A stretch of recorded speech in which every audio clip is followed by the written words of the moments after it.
If you have a very significant mental health history, especially if that mental health history involves trauma, get started with somebody who knows this compound and knows the therapeutic guidelines and frameworks for using it. You need to have incredible respect for the power of this medicine. Mm. Do not treat it lightly. You have to approach this medicine with a lot of humility. And when you don't, it will teach you a lesson.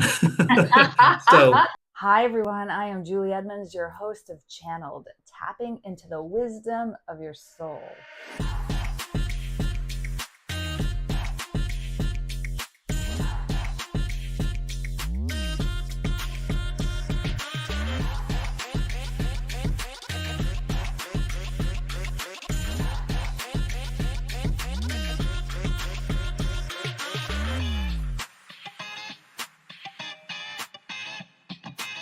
Hello and welcome to Channeled. So today on the podcast, I'm joined by a truly multidisciplinary healer and public health visionary, Dr. Ryan Phillips. He's a naturopathic physician whose work bridges behavioral and mental health, mind-body medicine, and psychedelic-assisted therapy. So I have a ton of questions for him, and I just like to welcome him to our show. Hi there, Dr. Phillips.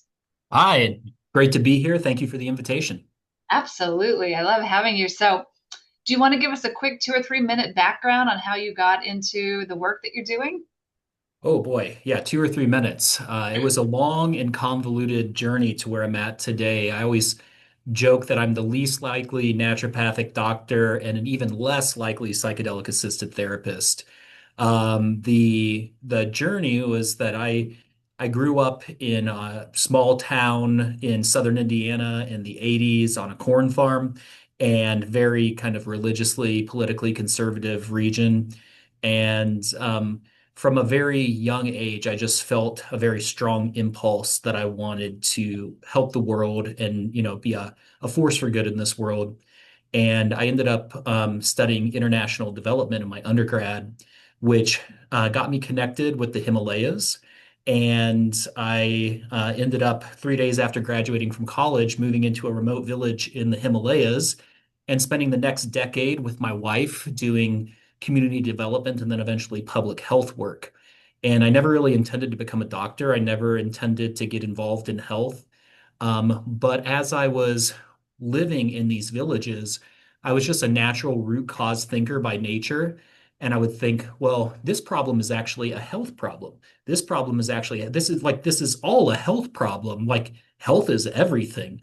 And so my work slowly drifted and drifted more into the sphere of health. And I trained as an EMT and did a few other trainings. I helped set up community health centers in remote villages in the Himalayas. Started an ambulance service and spent a few years driving an ambulance in the Himalayas and running public health programs. And as I was doing that and working in that environment, I really didn't have much at my disposal apart from nature. There were no, like hospitals, there was no real access to modern conventional medicine. So I just kind of had to find solutions in the environment around me and figure out how I could meet really big health needs with really simple approaches.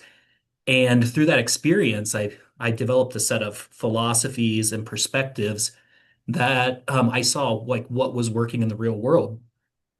And somebody then who came over as a volunteer working with us was like, "Hey, have you ever thought about becoming a doctor?" And I'm like, "Yeah, I have, but here's what I've seen actually work. And here are the convictions that my experience has brought me to. I wish I could train as a doctor in a way that utilized these principles." And she was like, "You need to check out naturopathic medicine." And I was like, "Natural what?" I had no idea what it was. I really didn't have any inclination towards or experience with complementary, alternative, holistic, integrative, whatever you want to label it, medicine. And then I looked up naturopathic medicine. I read through the principles. I read through this thing called a therapeutic order. And I'm like, this is exactly what my experience has taught me, almost word for word. And then I was like, oh no, I've got to do this now. And so after 12 years in the Indian Himalayas, came back and went to med school at 35 with 4 kids and graduated in 2020. And near the end of my medical education and my public health education, I began to get really interested in mental health as a very big unmet need. And then the pandemic happened, and I got stuck in the US instead of being able to return to India.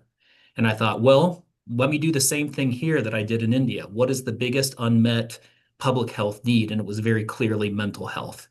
And one thing led to the other, and my work has just gone deeper and deeper into mental health, and now even more unexpectedly into psychedelic assisted therapy as an emergent novel treatment for mental health conditions in this country. So, yeah, it's been a long, wild journey Wow. to get here, completely unexpected, but here I am. Wow, that's a great, great story. And going to school with four kids. That's Yeah, an that was a accomplishment. journey. So let's talk about the psychedelic assisted medicine and the work that Hmm. you do. I mean, it's becoming a little mainstream now, whereas Yep. before there was just either a hype or a fear about it. Tell me more about that and how it helps, your mental health patients. Yeah, it's a broad field, and you have everything from, ketamine assisted therapy, which is legal in all 50 states, to psilocybin assisted therapy, which is now becoming legal in just a few states. The first was Oregon, and the second was here, Colorado. And so psychedelic assisted therapy, people are treating as if it's a new thing. But actually, back in the 50s and 60s, there were thousands of research studies done on psilocybin, on LSD, on other psychedelic compounds to be used to treat mental health conditions. But then in the late 60s, early 70s, they got co-opted by the counterculture movement. It was seen as a political threat. There was the war on drugs, and everything got put into Schedule 1 and shut down. And so through the 70s, 80s, 90s, these compounds were very taboo. But then, as the mental health epidemic in this country increased, there was a real need for novel treatments, and no real novel treatments have come out in mental health in quite a while. And interest began to grow in re-exploring the potential of these compounds. So throughout, kind of starting in the late 90s, but then especially in the early 2000s on, there began to be more and more research and rediscovery of the research that had happened back in the 50s and 60s. And then just very recently, in the last 5 to 10 years, the momentum of that and the knowledge about it, and then the number of studies have really pushed things to the point where this is now rapidly expanding as one of the most promising treatments in mental health in this country. Wow.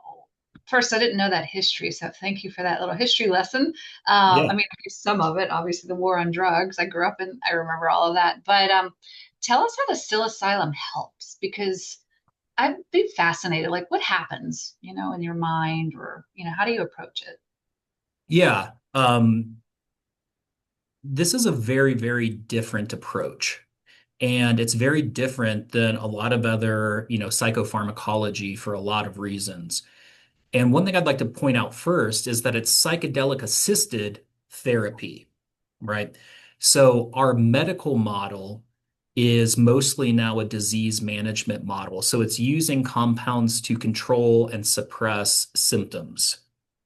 They're really like in medicine as a whole, we've almost completely given up on thinking about things in curative terms. And especially in mental health, it's almost taboo. It's looked down upon to think about anything actually being cured. It's just disease management has Oh, we could become go down that whole rabbit hole, but right. yes, for sure. But go on. Right. So it's the first kind of mindset that we need to dispel with psychedelic assisted therapy is this disease management mindset. This is not a new antidepressant or new antipsychotic or anti-anxiety medication. It is a catalyst for a therapeutic process. So it's psychedelic assisted therapy, not psychedelic treatment. And so, one of the things that a lot of these psychedelics share in common is they induce two states that are called neuroplasticity and neurogenesis. So, neuroplasticity just means a more flexible and adaptable brain. So, whenever we are young and our brains are still developing, our brains are very neuroplastic, and it's easy for our brains to develop new ideas, new perspective, new patterns, new perceptions and reactions.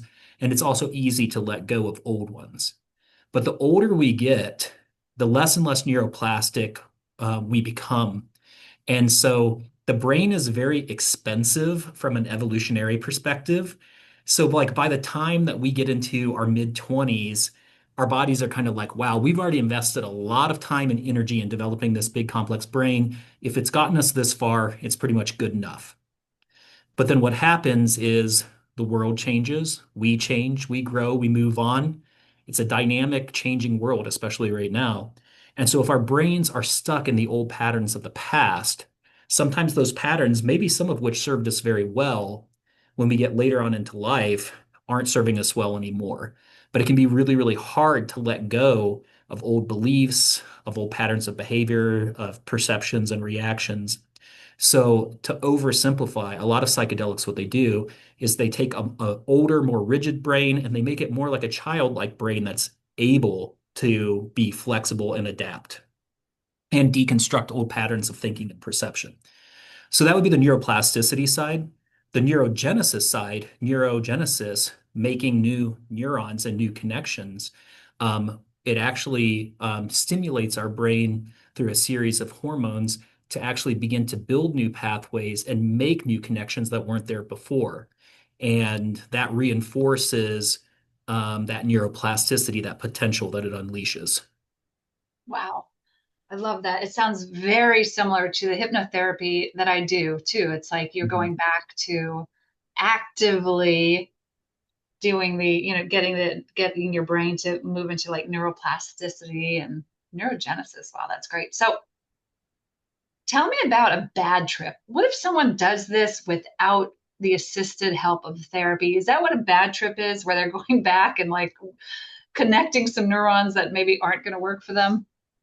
Well, yeah, this whole good trip, bad trip mindset or construct, that is really a recreational mindset, right? So if you go out to a concert and you take a little bit of, psilocybin, magic mushrooms or something, and you're just hoping to have an enhanced, pleasant experience, if that happens, people call that a good trip. If you have a more challenging or a more negative experience or challenging emotions or memories come up, then people might label that a bad trip.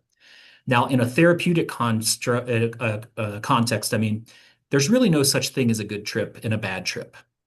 So the example that I like to use is like, imagine you've had your computer open for a very long time and you haven't actually fully shut it down.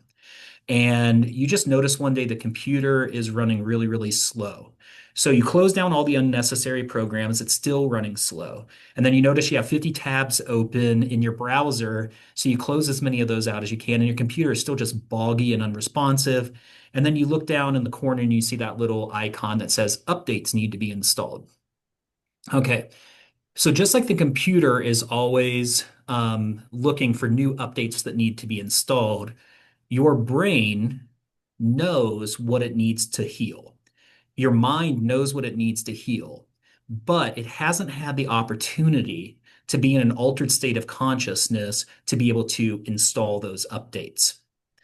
All right, so kind of like that, like your brain has that innate healing intelligence or that inner healing wisdom, and it's amazing. And I could tell you stories all day long of how I've seen this play out in people, but I've just become so amazed that people know what they need to heal. They just haven't had the opportunity.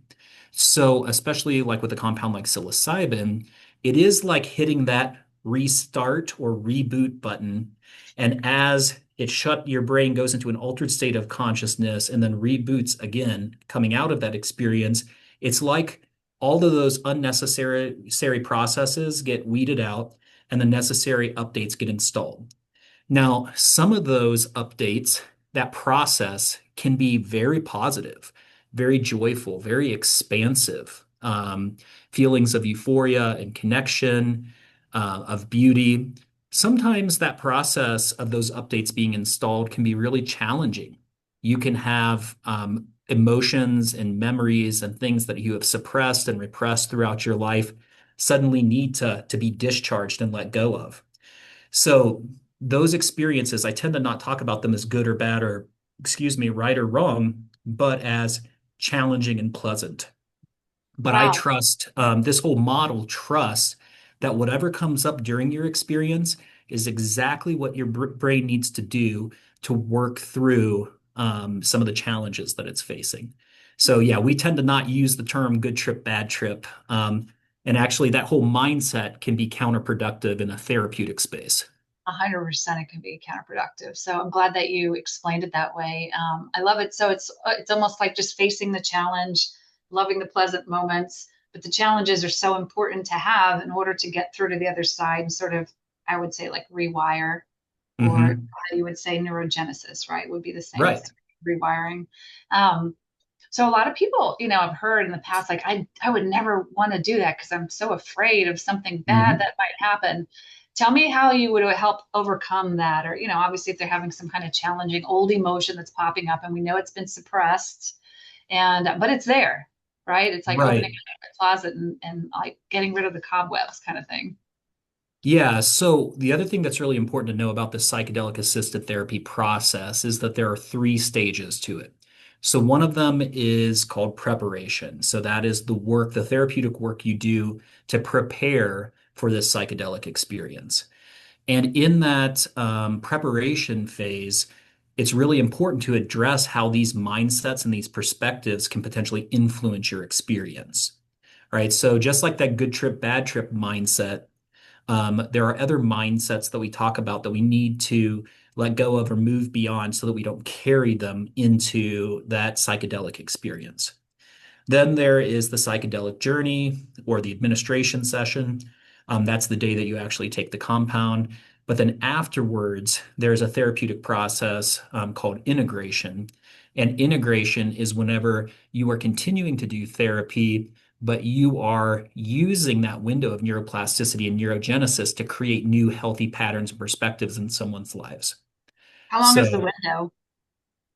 that can be from weeks to even months, depending on the Wow. compound, the dose, the person's genetics and physiology. It's very common for that process to be quite extended.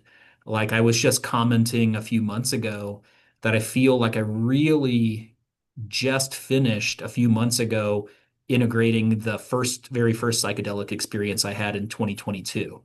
And Wow. so, And yeah, it's it's 2025 now, end of you're right. 3 years later.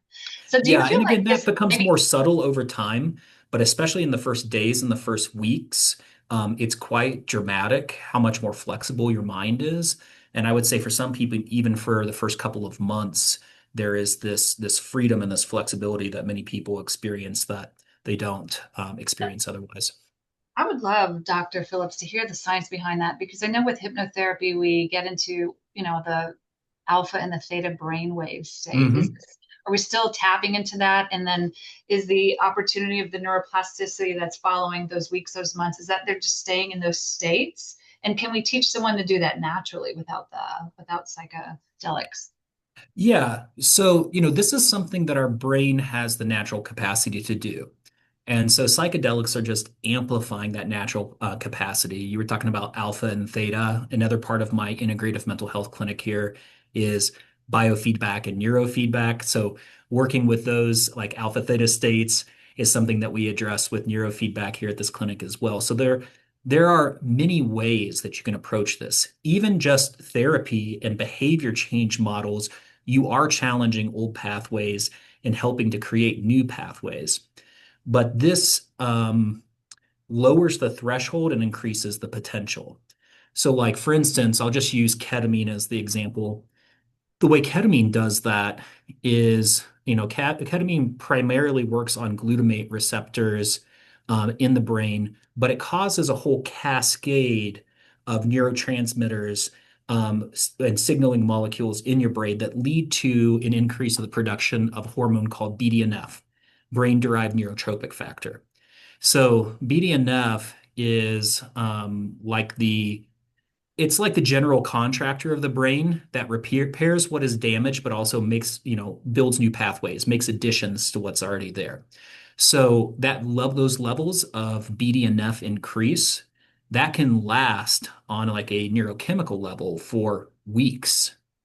And so a lot of the neurogenesis and neuroplasticity you see will be a result of those increased BDNF levels. Psilocybin, on the other hand, works more on serotonin pathways and reaches that from a different angle, but the effect is pretty comparable. Wow, that's fascinating. Okay.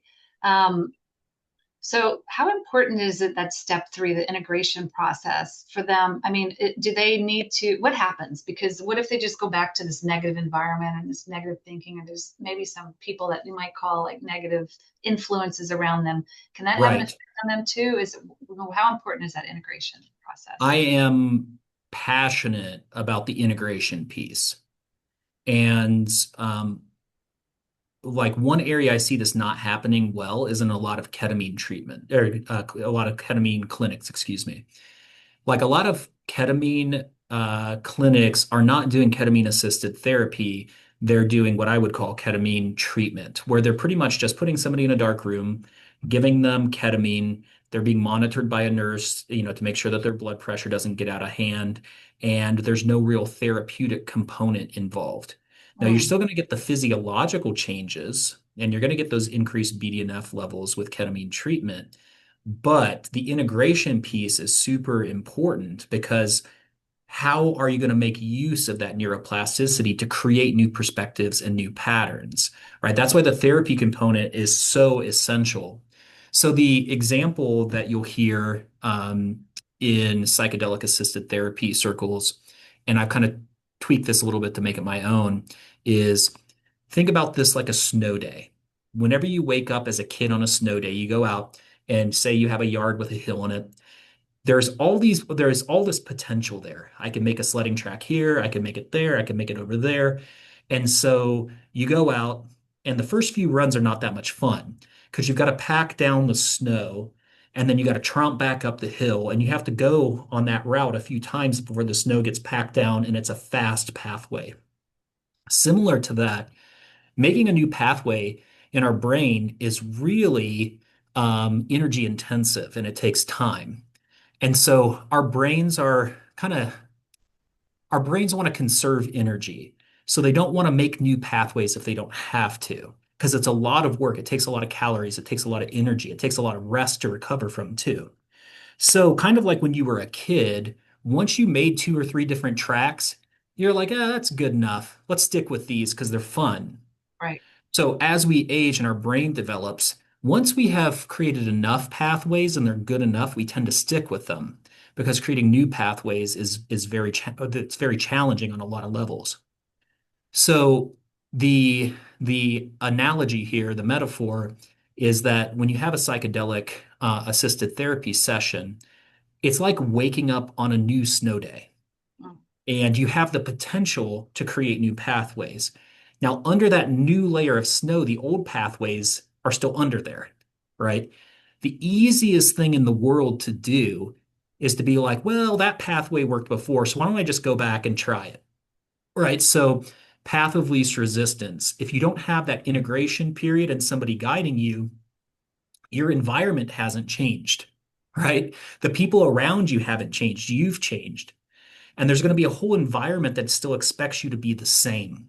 So you need somebody working with you to make use of that, to intentionally choose to use that neuroplasticity to develop new pathways in new directions and not fall back into your old patterns. wow, that's fascinating. And I understand because, again, bringing back my experience with hypnotherapy, after the session, we give them a recording that they need to listen to every single day for 21 days to do exactly what you're talking about. Yeah. What does the integration process look like with you? Is it a series of calls? Is it homework that they have to do? Are they just removed from their environment till that sets? Like, what does the integration process look like? Well, okay, we can talk about this in a couple different ways. So one is like what are the kind of the standards or the requirements in this field? So the standards are that it's a minimum of two 1 hour integration sessions after your therapy session. Like for instance, with psilocybin, I think that that is, I mean, minimum is a generous description. For most people, this is a more extended process. And so, like, integration is going to be happening for a very long time. Actually, in fact, at the end of psilocybin sessions, I have, like, the way I symbolically wrap up is I have somebody ring a bell and listen to how that bell just tapers off slowly, right? And I'm like, the thing I say to people is, just like that bell, tapers off slowly, like this experience is going to become more and more and more subtle over time, right? But the resonance of this experience is going to be with you for the rest of your life. The journey is not the trip. The journey is the rest of your life. You just took the first couple steps on that journey today, but where you go, is the rest of your life. The other thing I'll say is that preparation is like walking up to a door, and then the psychedelics are the key that unlock the door, but only you can walk through the door. Ooh, And then where you go on the other side is up to you. That ball is in your court. And wow. so where are we going to go on the other side? That journey is the rest of your life. So like from a, whatever clinical standpoint, integration is the number of sessions you meet with your facilitator, your guide, after your psychedelic experience.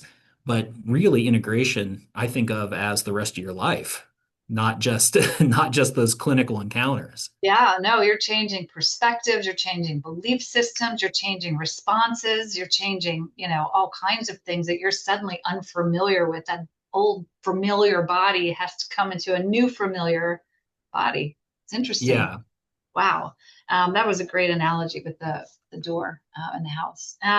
Let's talk about the process. So during the what would you call it? I'm not going to say the trip. What's the word? What's the medical word for it? I mean, you can call it a trip, you can call it a journey, you can call it the administrative session if you want to, administration session, if you want to sound a little more clinical and a little more scientific. Great. Um, Well, yeah. during the assisted session, Okay. Yeah. during the session, I've heard people like say that they've hallucinated and seen all these things like Egyptian pyramids and hieroglyphics and things like that, and they've never even been to a place like Hmm. that. Like, can you explain that? How do I explain that? Yeah, how would you explain that? I mean, obviously it's sort of like a dream we're having where it's like, wait, I've never been to this place, but I'm seeing all these things. Is that Well, that's a big question. And we could answer that from a couple of different perspectives. If you want to answer that from a hardcore scientific materialist perspective, if somebody might say, well, you're causing a chain reaction, of all of these, neurotransmitters in the brain that are leading to novel visual and auditory experiences. It's just chemicals. Now, that would be kind of a modern materialist scientific explanation of why people might have experiences like that. One thing we need to remember, though, is that psychedelic, like let's say, for instance, with psilocybin, these mushrooms have been used for thousands of years all around the world in lots of different cultures. And they were usually used in a shamanic or spiritual context. And so, like, when you look historically, there was a recognition that there was a spiritual nature to these compounds. And whether it would be, the Greeks, or whether it be in South Asia, whether it be in Mexico, like all around the world, there has been this recognition that somehow, these compounds were putting you in connection with like a spiritual plane or with a higher or a divine reality. So we could have like a spectrum of understanding of this all the way from the materialist to the spiritual. I would say that anybody who has experienced these medicines and has worked with these medicines, not anybody, but the vast majority, will will say that there is definitely a spiritual quality to these medicines. Even people that enter into this medicine, from a completely like atheistic or agnostic standpoint, tend to describe this experience as something sacred. yeah, There is a sacredness there. In fact, one of the first studies on psilocybin done back in the, oh gosh, I think it was early 60s. was actually on, let's see, was it Yale Divinity students? And they actually gave psilocybin to a bunch of divinity students in a chapel on Yale, Wow. if I remember Oh, I correctly. can't wait to hear. Okay. Yeah, and they followed up with these students 10, 20, 30, 40 years later. And I mean, these are divinity students, and they continue to express that their psilocybin experience was one of the most sacred spiritual experiences of their entire lives. So, some people might say that whenever we have these experiences of dimensions of reality that are beyond our knowing, that we are tapping into a higher divine reality or a collective consciousness. Um, can we say that for sure? Do we absolutely know? No, we don't. Where those experiences are coming from, are they completely endogenous, coming from inside our mind and our own experience, or are we tuning in to some other dimension of consciousness or a collective consciousness? The debate is out, and we tend to answer that question based on what our worldview is, right? So um, I kind of take a both and approach to everything. I think there is the material reality of the chemicals and the neurotransmitters and the changes that happen in our brain. I think a lot of the content that we experience is coming from our known experience and our brain making novel connections. But I have certainly had experiences myself, and my patients have had experiences that are beyond explanation. So I think it's important to keep an open, curious, critical mind when having a conversation about these things. No, that's a great answer. I wholeheartedly believe in the spiritual side completely as channeled, tapping into the wisdom within our soul Right. and the universe. Great answer. I love that. Okay, so let's talk about how long is the preparation? You said so. First step preparation. Second is the assisted process, Mhm. and then the third is the integration. We talked about some timelines with the integration, the Right. process. Preparation, you said specifically we want to make sure there's some mindsets that we don't carry into Right. prior to. So what does that even mean? Yeah, so again, we can talk about this in terms of what are the minimal clinical standards and what's ideal.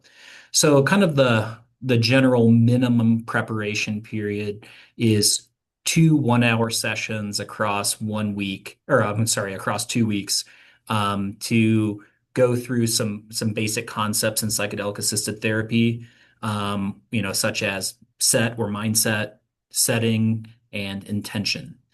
And then also talking about like, informed consent, risk, and what to expect in preparation for the session. I would say that that's minimal. One thing that we are doing differently here, one thing that I feel very passionate about is making sure that not just your mind is prepared, but your body is prepared as well, that your brain is prepared. If somebody has significant genetic differences in the way that their serotonin is produced and transported and received based off of their neurochemistry and their genetics. That's something that I think we should be considering. What medicines and supplements are people taking? Also, like with gut health, a lot of your serotonin is produced in your gut.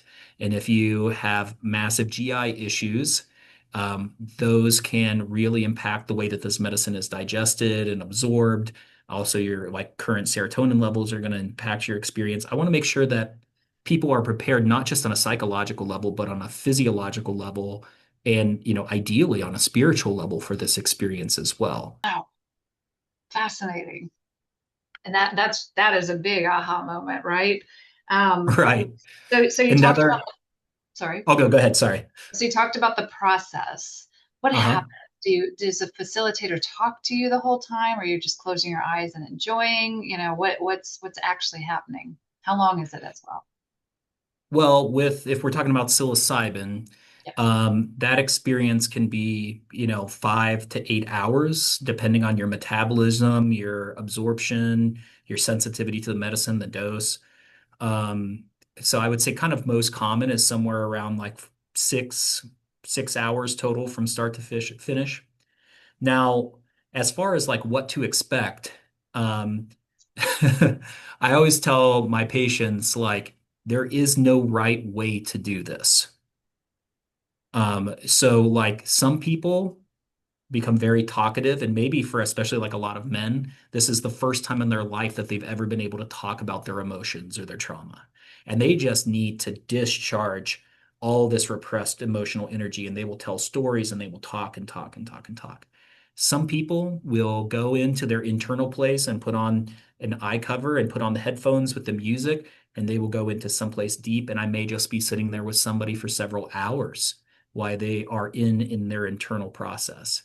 Some people will need to get up and somatically release the somatic dimensions of their trauma, of their stress, of their pain, and may need to move or pace or like actually stretch and work out their issues somatically. I have never seen the same journey twice. And so one of the things about good facilitation is to create a container for somebody to have the experience they need to have and know that it's safe to have it and that that container, that space is completely free of judgment. That maybe for the first time in someone's life, they are free to actually just be themselves, think what they think, have the experience they need to have, and know that nobody is going to judge them for it. Wow. You're impulsing me to fly to Colorado and have one of these experiences. So, can there be a one and done, or do you suggest people have multiple experiences, or can one really, really change someone's life? Yes, one can significantly change people's lives. The way this kind of modern renaissance of psychedelic research got kicked off was right around, I think it was very late 90s, early 2000s. There was a study where there were terminal cancer patients who were experiencing existential dread, fear of death and dying. And here, these people are terminally ill. Like, it's kind of sad that it took this to get this started. But I mean, I think the thinking was basically like, well, these people are going to die anyways. What's it going to hurt? And so this was like one of the first modern studies to get approval to use psilocybin. And what they found was that psilocybin was exquisitely effective at helping relieve existential dread in terminal cancer patients. Now, there had pretty much been nothing else that had ever been studied to really significantly impact that. And the vast majority of the people who were in that study reported that their existential dread was either completely gone or so minimal that it was no longer having a significant impact on their life. Those results were so profound that it kind of was like, whoa, we're onto something here. We need to start studying this. Some of those people, even though they had a terminal diagnosis, they ended up living, and they followed them up for several years afterwards. And out of those patients, the majority reported that even 4 years out from that single experience, they still felt significantly better and were lacking existential dread. That is So, fascinating. so yes, one and done is a possibility. I'll say for myself, it has been a more involved process. There have been layers that I've needed to work through. When I got to the end of that first experience, I like went all the way down to bedrock. There is nothing below like what I experienced. And I'm like, I don't think I'm ever going to need this medicine again. And after about 2 months, it kind of hit me. I was like, oh, I realized I had a very significant trauma in my childhood. Mm, And I realized, like, oh, I only worked through all the ways that I dealt with that trauma after the trauma. I didn't actually deal with the trauma itself or anything that came before it. And it was like all of a sudden it just popped up in my mind one day, you need another therapy session. And I just knew it. I knew it. And so for me, it was the vast majority of I'll say the heavy lifting of my own healing process was in those first 3 sessions. Um, I've continued to go on like as part of my training and as part of my own kind of personal growth and development, especially in the spiritual side of things. I've gone on and had additional experiences, but it's really where it took about 3 sessions for me to really do the majority of the work I needed to do. I magic would number say, three. what's that? Magic number three. Yeah, yeah, threes. Gotta love threes. So I would say that, for a lot of people, one and done is a possibility. I'd say two, there's been quite a few people that have needed two and occasionally three, but rarely more than three experiences. Wow, rarely more than three. Mhm. And how much time do you suggest between sessions? What I encourage people is because that's a very common question is like, how will I know if I need this again? And I just tell people, you'll know. And when you feel that intuition kind of popping up, ask yourself, is this coming from my logical mind saying, I think you need this? Or is there a deep sense of knowing that there's another step to your process? And I encourage people, don't rush it. Like this is a very powerful intervention, and the cascade of effects will last for quite a long time. If Interesting. if you feel that need to have another session pop up, really take a step back from yourself and ask yourself where that need is coming from. A lot of times it'll be from people's kind of logical mind saying, okay, well, the process isn't complete. I need more medicine. We have this another mindset we carry into this is more is better. And more isn't always better. And so when people reach back out to me and say, I think I need another session, I'm usually cautious and I push back a little bit like, okay, tell me why. Tell me where that's coming from. Tell me how that need feels. And for some people, it's like for me, it was 2 months after my first session, which is quite quick. For some people, it might be 6 months or a year or longer. It's just you can't standardize this. It's Right. a different process because every single person is different. Well, this has been an interesting journey, this conversation. One real quick last question. What about people that microdose every day? And they're not doing this assisted journey, they're just doing something Yeah. from creativity or something. What would you recommend? Well, microdosing is a great strategy for some people.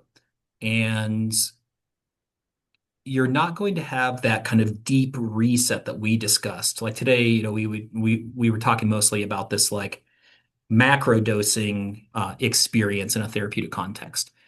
Microdosing for some people can give you those benefits of neuroplasticity and neurogenesis at this like slower, kind of more consistent, more stable level. And that's a better choice for some people. Like not everybody needs this whole experience of ego dissolution and narrative reconstruction. Some people just need that, kind of light support for increasing neurogenesis and neuroplasticity. For some people, they find that the psilocybin, because it works on serotonin pathways, are actually more effective than their SSRIs. I think the important thing for people to know with microdosing is that most of the protocols are out there. You give yourself breaks. So some of the protocols are like 4 days on, 3 days off, or 5 days on, 2 days off. If you take it every single day, your body can develop a tolerance, and you need to have breaks in there to kind of let your system reset so it's still sensitive to the compound. So I'd say that's one mistake that a lot of people are making. Another thing too, because there is this neuroplasticity and neurogenesis, another area I think in the future that we're going to start moving into is using this compound to help people who have had traumatic brain injuries or they have had cerebrovascular accidents like a stroke that have damaged the brain. I mean, you think about having a brain that is able to heal itself, develop new pathways, and solve problems in new ways. I've seen a lot of people's neurological deficits self-correct during this experience, even though that wasn't a target of why we were treating. So, No way. oh yeah, Wow. that's a whole nother discussion we could have. Wow.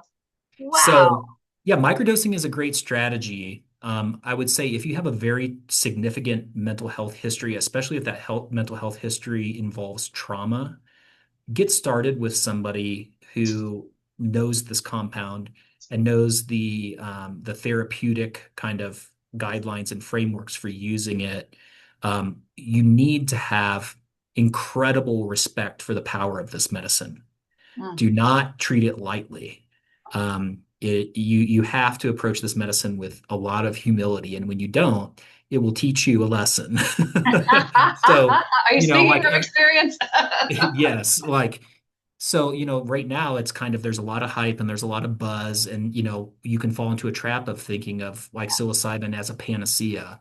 Like, do not treat this medicine lightly. Like a lot of cultures who have used this throughout history, this has been the domain of shamans and priests and like guides in these societies because there's a recognition and a respect of how powerful this compound is. So don't don't toy around would be my recommendation. And Yeah, if you decide to microdose or macrodose, make sure and talk to somebody who has training and experience with this medicine, because it is a completely different terrain than most people have navigated before. true, true. Well, this has been a complete pleasure. Thank you so much. Very educational, very motivational on top of that. And, I think this would give a lot of hope to people who feel like there's nowhere to turn. So, Dr. Ryan, where can our listeners find you? So I have two clinics here in just outside of Denver, Colorado, in Arvada, Colorado. My integrative mental health clinic, where we have counseling, neurofeedback, biofeedback, naturopathic medicine, conventional medicine, IV therapy, etc., is called NeuroGrove. www.neurogrove.com. Grove is in like a grove of trees. And then the psilocybin assisted therapy healing center is a separate business because of the way the law works here in Colorado. But we are actually co-located in the same facility. And it is Transcendent Integrative Health, which is just transcendent.health is the website. That's it. Transcendent.health. And Perfect. so if you look me up through either of those, you should be able to find your way here. And sounds like I might be seeing you. Maybe. Maybe But we'll see. we'll put all of that in the show notes. And it's Okay, been a great. pleasure. Thank you so much for coming on today and joining us. And for anyone listening that loves this, please like this, share this, subscribe, and come back for more. Thank you, Dr. Phillips. Oh, it was a pleasure. I really appreciate the invitation. And as you can probably tell, I'm really passionate about this from a public health perspective. I think this has the potential to really make a significant impact on the mental health crisis going on in this country. And it's a privilege and honor to help be at the front edge of this new field. So I appreciate you helping me get the word out about it. Absolutely. And the science is out there, the results are out there. So thank you. 100%. All right.